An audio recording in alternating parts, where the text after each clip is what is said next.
Questions about Herb Smith, questions about Lewis Scene, questions about homerism. It's Twitter Tuesday on the Locked On Vikings podcast.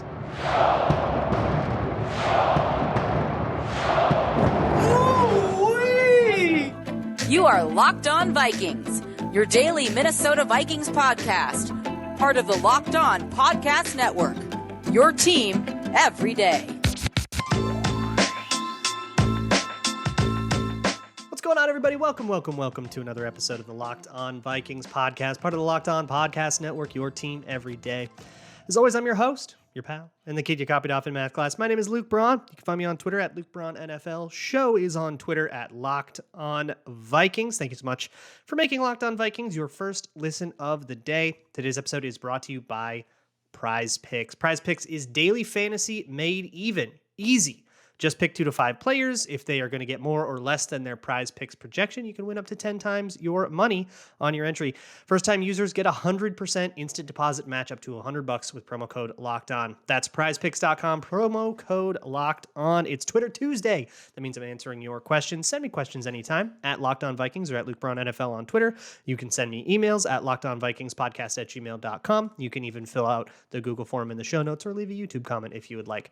So, the first one I'm going to answer comes from Danny. We're going to start with some Justin Jefferson questions, and his is, I know many have been saying JJ was able to do what he did because Green Bay didn't have Alexander on him, but Kevin O'Connell definitely schemed it well where JJ could get open. Do you think he was able to go off more so because of the scheming rather than Green Bay not putting Alexander on him? Okay, so for this is going to be like the main topic of one of the first real football things I put on my Patreon, which is still going to be going throughout the season, by the way, patreon.com/LukeBrownNFL. And I'm going to go play-by-play by it. Can't do that on podcast, obviously. But for the sake of this, yes, I think it was a lot more Kevin O'Connell. And I think Kevin O'Connell beat Joe Barry. Joe Barry was in a blender. It was a real butt kicking. It's back to the drawing board kind of day. Like, I would be hitting panic buttons if I were Green Bay. It made, I think 7 of the 8 catches, I wrote down the word easy somewhere in my notes. They all were very easy mode.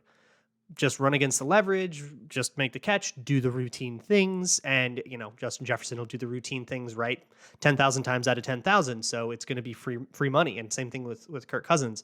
We love that, right? We love seeing how easy it was made for those guys. That's good coaching. That's sustainable in a way too. That's just beating the guy on the other sideline from you. That said, part of that is also Green Bay messing up because their failure to get good matchups. And Matt LaFleur even said, it's like this huge thing in their media. Matt LaFleur said, you'd have to go pure man to man. And you should have done that. You should have bit that bullet and done that, and at least then you'd have a chance of slowing down the dude that just had a career day on you. Real rough couple of media sessions for that guy, by the way. Things are cloudy in Green Bay, and we love to see it. Aiden Koob asks kind of the logical extension that is the amount JJ got the ball sustainable, or was that more due to Green Bay not having an answer for him? So isn't that the $1 million question? Will this happen next week? Here's my theory on this, but I am just guessing. But my guess is this is what the Vikings wanted for this particular matchup. There are a lot of bullets in the chamber with Kevin O'Connell. There's Herb Smith, Kenny Wangu, more 12 personnel stuff, more Dalvin Cook oriented stuff. We haven't seen how other games will challenge him. This was plan A, and plan A just kept working until the game was over, or functionally over. So we didn't really see what happens when that gets challenged, and then we'll see, right? Clint Kubiak had a great offensive game early in the season last year, and we were like, oh, Clint Kubiak finally figured it out. He's like, well, is it that, or I think it was the Seahawks, is it that the Seahawks didn't challenge that? And when challenged, will he have any plan B? They roll into Cleveland the next year, or the next week, they didn't have a plan B, and they end up scoring 7 points at home and getting beaten a really ugly game. Or is there a plan B, and O'Connell just didn't even need to show it yet, and now the Packers did so bad that the Eagles don't get the tape that they wanted, right? That would be the ideal. We don't know. We have no idea. But my guess is they've got a lot more than choice routes to Justin Jefferson and overs to Justin Jefferson. That was kind of the 2 pitches that they used the most in this game against Green Bay. Green Bay didn't have an answer for that. So you just keep spamming them until there's 4.5 minutes left in the game and you're up by 16 points.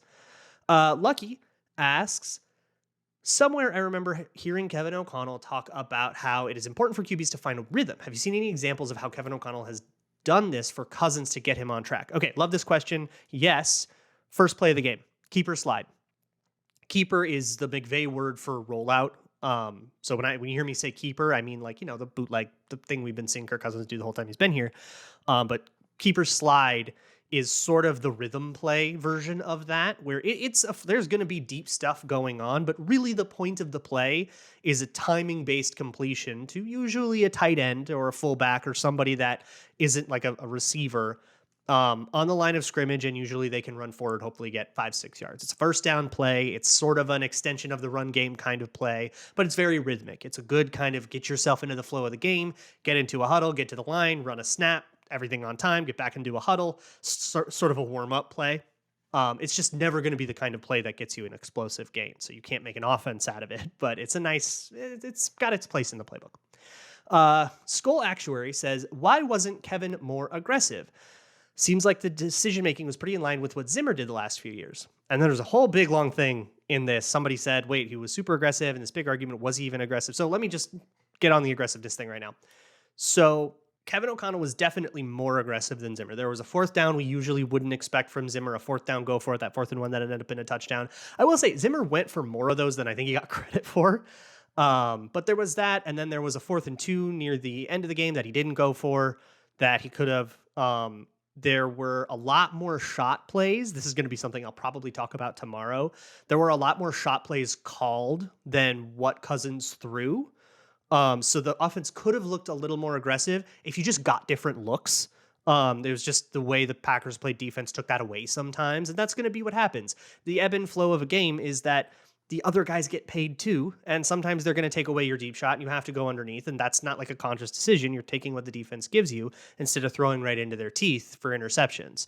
That's just the way it works. So I don't think he was less aggressive or more aggressive, I don't think he was like as aggressive as Zimmer. I think he was definitely more aggressive than that. And if you look at just like, they really came out throwing. They ran it in their first 2 possessions. They ran it like 6 times to, I think, like 10 or 11 throws. Like they came out and a lot of those were shots and a lot of those were chunk plays. And a lot of it, like they really wanted to, I thought they ran a pretty attacking offense, at least compared to what we've seen with like the Kubiaks. The great and powerful Nas, I love that, says, does a healthy scene start, or have we not seen the last of Cam Bynum? So you may have missed it during preseason and camp, but if you did, or I don't know, healthy scene does not start over Bynum. Bynum won that camp competition pretty fair and square. And he earned it. Like it wasn't like a default thing. Bynum had a really good, strong start. Thought he had a nice game in this one too. So he would be the starter, and Scene would be a 3-safety rotational player. He would kind of rotate in. You'd have like Jonathan Bullard, Shandon Sullivan, and Lewis Scene would all probably get about a third of the snaps, and you would fiddle with that ratio depending on what personnel packages the other team throws out there. Which brings me to James K., who asks, I was wondering if you think employing a 3-safety defense against Philly could be a good strategy to contain Hurts, kind of like 2018 Chargers-Ravens playoffs. Smith and Bynum could do their normal stuff, while Scene could replace someone like Hicks more often and spy on Hurts. Okay, so you're actually talking about dime, I think, there. 3-safety would be a big nickel package, and Hicks would also be on the field, but if you're going to replace Hicks and that, and Bullard with another DB, that's dime, and that's what the Chargers and Ravens did. And maybe if you wanted that much speed, what I don't know is how physical the Eagles' run game is. That's what it would come down to, and that's a question I'll probably just defer to the end of the week. I've got a whole bunch more to talk about, but first let me talk to you about daily fantasy. I don't like daily fantasy. It's a game that I'm not good at, like building fantasy teams and trying to find the edge cases and stuff. Just give me a few players and let me just kind of predict what they're going to do. So prizepicks.com is daily fantasy made easy. They have their projections for everybody, how many yards and touchdowns and stuff that they'll get, and you just say more or less then. And it's that simple. You pick 2 to 5 players and you can get up to 10 times your money on any entry. They've got NFL, and they've also got basketball, baseball, hockey, NASCAR, Euro basketball, cricket, and it's operational in over 30 states and Canada. Download the Prize Picks app or go to prizepicks.com to sign up and play daily fantasy sports. First-time users can receive 100% instant deposit match up to $100 with promo code Locked On. If you deposit $100, Prize Picks will give you $100. If you deposit $50, Prize Picks will give you $50. Don't forget to enter promo code Locked On at sign up for an instant deposit match up to $100. I also want to talk to you about AG1 by Athletic Greens. AG1 is a supplemental, like little kind of vitamin mix that you mix into a cup of water every morning, and then you go on with your day. It is that easy. It was founded by a guy that was having problems with his gut health. So AG1 is really about gut health, and gut health is like underrated. If especially like nutritionally, and your gut bacteria and stuff is sort of a cutting edge science. It's really cool stuff when you start looking into it. AG1 is awesome for your gut health. It's got 75 high quality vitamins, minerals, whole food source superfoods, probiotics, and something called adaptogens to help you start your day right. Athletic Greens is going to give you a free 1-year supply of immune supporting vitamin D and 5 free travel packs with your first purchase. All you have to do is visit athleticgreens.com/NFL network. Again, that is athleticgreens.com/NFL network to take ownership over your health and pick up the ultimate daily nutritional insurance. Thank you so much for making Locked On Vikings your first listen of the day every single day. Moving on with this Twitter Tuesday mailbag, Eric the Red asks, how many man hours were put into the Vikings docu-series? Thanks for the chance to plug, Eric. The History of the Minnesota Vikings is a 7-part docu-series in which I recount the entire history of the Minnesota Vikings, as you could probably guess. It's on my Patreon, patreon.com/LukeBrownNFL, and it is a project that I poured hundreds, if not thousands, of my own hours into over this calendar year. I have been working on it since January. I finished it this weekend. Finally, the whole thing is up and out and free to watch on my Patreon, patreon.com/LukeBraun NFL. Nolo's Hot Takes asks, why do you think Swervin played so little? Condition coming off the injury or just the new normal? So it kind of depends on who you ask. If you ask Irv Smith, he says, I wasn't quite up to game speed and they were still easing me in and stuff because I missed all of camp. That's not a physical conditioning thing. It's like a game speed thing, and it's not a health thing. It's like I missed a lot of time and I'm catching up kind of thing. That was his answer. Kevin O'Connell's answer was it was a game plan thing. And because of the stuff we wanted to do out of 21 personnel, they wanted different things. He was very vague about it.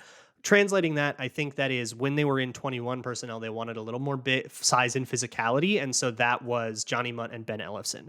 Ellefson was a catastrophe. He was a very bad blocker. He whiffed a lot in this game. So I wouldn't be shocked to see that become Munt and Irv Smith out of 21. I think that's what it should be.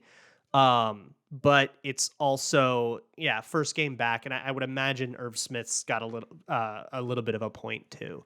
Stizo asks, does Munt's performance indicate that teams can run with him as a tight end 1 in the future, or should we not have the cap to keep Irv? Seems like the tight end's not so vital in this scheme. Super disagree that the tight end was not vital.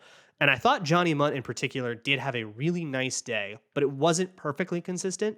I posted a lot of really good reps of him on Twitter. There were some bad ones that I just didn't happen to tweet those. But he did have a lot of really good reps, and I thought he had a really good day as a blocker, especially.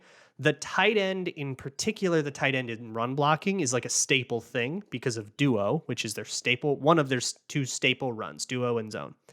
Duo and outside zone can turn into mid zone. But duo has a tight end blocking a defensive end. You have to be able to do that. And I thought Johnny Munt held up really well. I thought he fought Preston Smith to a draw, got beat a couple times, beat him a couple times, and I thought he beat Rashawn Gary pretty well. That said, as a tight end 1, no, I don't think he has quite enough dynamicism to do that. He can be a check down. He can probably run a choice route as well as anyone.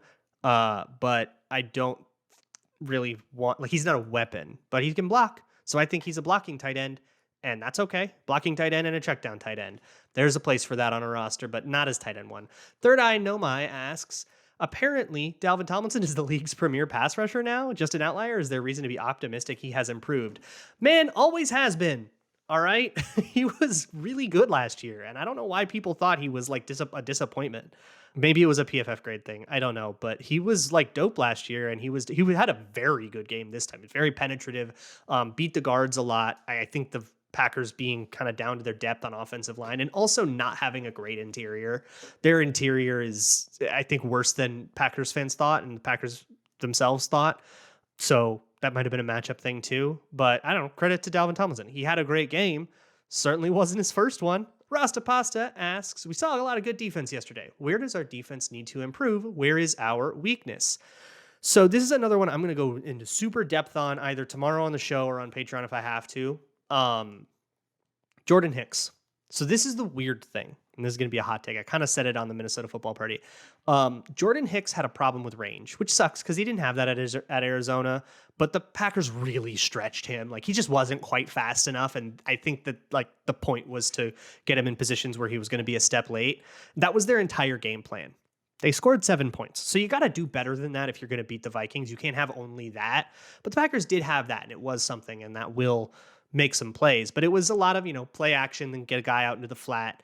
There was just a lot of examples of him not quite getting out into the flat or to his area on time. And all of them were like really hard. Like, they had to get all the way across the field. Did that to Kendricks a couple times too. He made it sometimes, he didn't make it sometimes. But Jordan Hicks didn't make it way too often. So the hot take becomes, okay, when does Brian Asamoah come in? And because Brian Asamoah will make it, but he's got nowhere to go, because Brian Asamoah will very often make it very quickly to the wrong place and run himself out of the play. That happened a lot in preseason, and it's why he didn't like earn a start over Hicks or anything like that. But Kevin O'Connell has had a lot of praise for Brian Asamoah, and he did have a lot of flashy highlight reps where when he was right, he was there very quickly. He was really explosive, shot gaps, did a ton of awesome stuff. And so the question is, if you put Brian Asamoah in over Jordan Hicks, which I don't think you should do, and the reason is, does he bring in more problems than he solves? And the answer right now emphatically is yes. He will bring in more problems than he solves just by going the wrong way. But eventually, hopefully, you would hope, he's a rookie, so you would hope he learns a little bit more and he gets a little bit more steady and he gets a little bit more right very often, I think there comes a point where Asamoah supplants Jordan Hicks. Does it happen this year? Wouldn't bet on it, wouldn't be stunned, but I wouldn't bet on it. Does it happen by the end of Jordan Hicks' contract? I'm going to say yes, which is the next 2 years. It's not that hot a take. But basically, once Asamoah is ready, he goes in. But the Jordan Hicks problem was definitely a problem. Not a game-breaking one, though. It was worth a touchdown because that's all the Packers had. MN Hopes asks, while the Vikings put together a dominating performance yesterday, the front seven somewhat disappointed, especially in run defense. What changes may have to be made going against the much better offensive line of the Eagles, who have a better run scheme this week? Do they have a better run scheme? I thought the Packers were supposed to have like one of the best run games in the league with Aaron Jones. At least fantasy said so. But the front seven had a phenomenal game, for one, really disruptive. But you're talking about how they got like 6 yards per carry or something like that.